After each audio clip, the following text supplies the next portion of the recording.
¿Qué tal? Paz y bien, ¿cómo están ustedes? Compartimos otra historia, ¿no? de la vida y estamos con Lisandro. ¿Cómo estás, Lisandro? ¿Qué tal, Rubén? Muy bien. Bueno, estamos compartiendo otro momento en donde queremos ver casos de storytelling en diferentes disciplinas. ¿Nos podrías contar algo de eso? Con mucho gusto.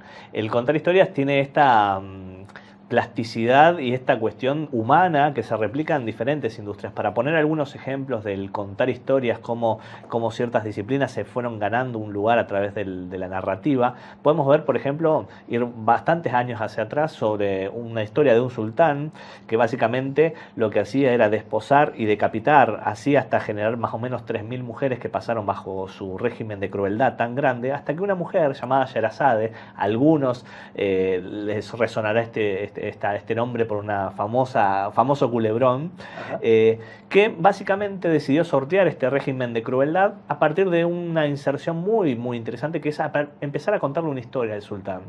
Con una particularidad, que esa historia no terminaba y que cuando llegaba el alba, cuando llegaba el amanecer, que era donde se dictaba la sentencia de decapitación, el sultán le decía: quiero conocer el final, y Sherazade le decía: solo voy a poder continuar contándotelo por la tarde. Entonces así fueron pasando los días hasta generar 1001 noches, en donde básicamente, a partir del contar historias de esta mujer, no solo logra sobrevivir, sino también casarse y terminar con un régimen de crueldad. Este es un gran ejemplo que nos ha dado la narrativa sobre el contar historias. También podemos poner un ejemplo a nivel político. Barack Obama durante 8 años fue presidente de los Estados Unidos, y luego de salirse de la presidencia le hicieron una pregunta muy interesante, que fue: ¿cuál fue uno de los errores que has tenido durante la presidencia? Y él dijo: lo que más me machaco, el error que menos me perdono es que una vez que entramos al Salón Oval, a la Casa de Gobierno, dejamos de contar historias. Dejamos de contar historias de gente común, que es lo que nos llevó a estar en ese lugar de gobierno para todos los norteamericanos. El sueño americano, ¿no? Exactamente. O sea, dejar de contar historias no quiere decir dejar de vender relatos o vender buzones, son dos cosas distintas. Son dos cosas distintas. Queremos, ¿no? Al menos. Sí, y es un puntapié muy interesante, porque esta cuestión del relato, el vender el buzón, como le decimos acá en Argentina, tiene que ver con empezar a narrar una historia que no involucra a un otro, no hay otredad, hay lo que se denomina una autonarración. Y esto se ve, y no vamos a entrar ahí porque sería muy extenso, pero la autonarración aparece mucho cuando está en los procesos de tortura.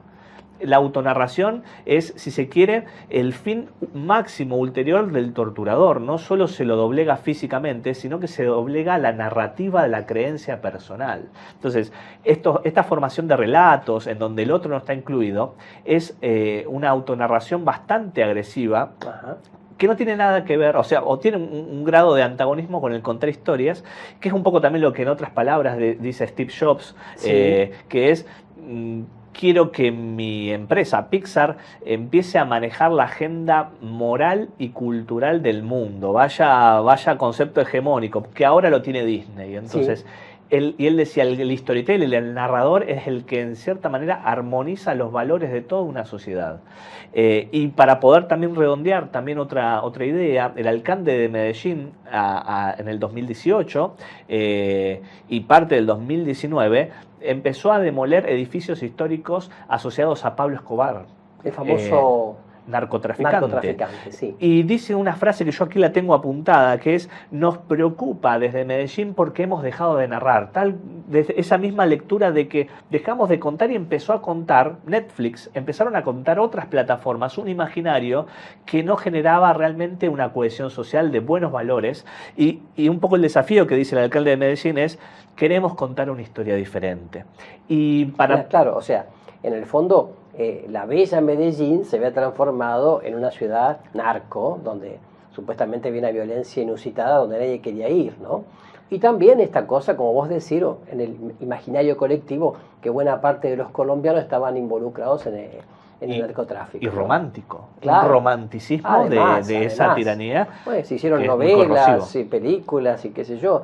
Hay una cosa que me quedó mucho: las historias transforman la crueldad, ¿no? Y yo estaba pensando en cómo, por ejemplo, una parábola del Evangelio, cuando toca el corazón, aún el corazón de piedra, ¿no?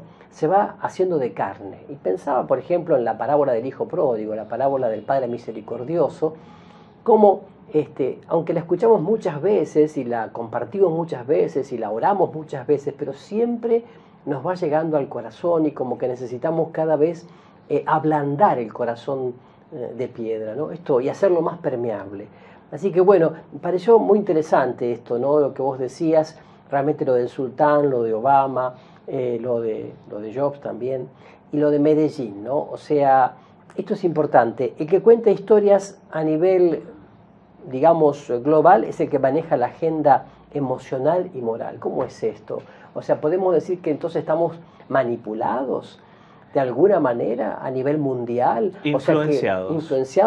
O sea que nosotros estamos bajo una agenda multinacional y que hay medios de comunicación que nos venden constantemente eso y nosotros pensamos que somos libres pero en realidad somos manipulados.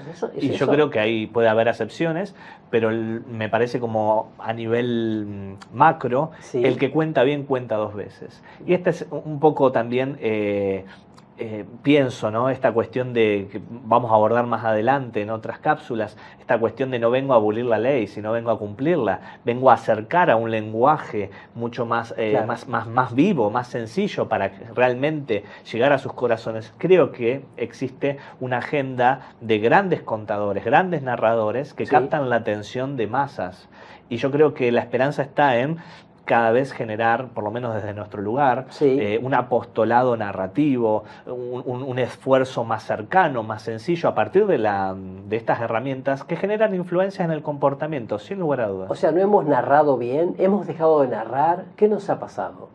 Es una pregunta muy complicada, pero yo creo que hay de todo y creo que también... la buena narración vive en el Jesús que está vivo. Claro. Siempre es muy importante, por lo menos en el contar historia, entender que son imágenes vívidas, que no es una historia en sepia. Pienso en personalidades que han sabido narrar y contar desde su propio testimonio de vida, ¿no? Por ejemplo, la Madre Teresa de Calcuta, ¿no? Nelson Mandela. Nelson Mandela, Luther King, ¿no es cierto? Han sabido realmente narrar la historia de Jesús o la historia de su propia vida, pero haciéndolo carne y además influyendo sobre muchas personas, porque incluso Madre Teresa de Calcuta, gente que no era creyente, gente que incluso al principio la detestó, sin embargo después la veía como un evangelio viviente, ¿no? Porque ella sabía narrar con su presencia y con sus pocas palabras, escasas palabras, sabía narrar algo muy importante, que Jesús estaba vivo, que Jesús era el amor que quería comunicarse a cada uno. Y como breve cierre, sí, que es algo que vos dijiste muy claramente, rescatar que el contar historias se conforma de dos grandes cosas: que haya una historia y no una anécdota, una historia, una secuencia, y que haya la vocación por contar, que no es la vocación de hablar, sino que es la vocación del servicio hacia el otro. Bueno, muchas gracias, Lisandro, y también a ustedes, y ya volveremos con otra cápsula. Paz y bien.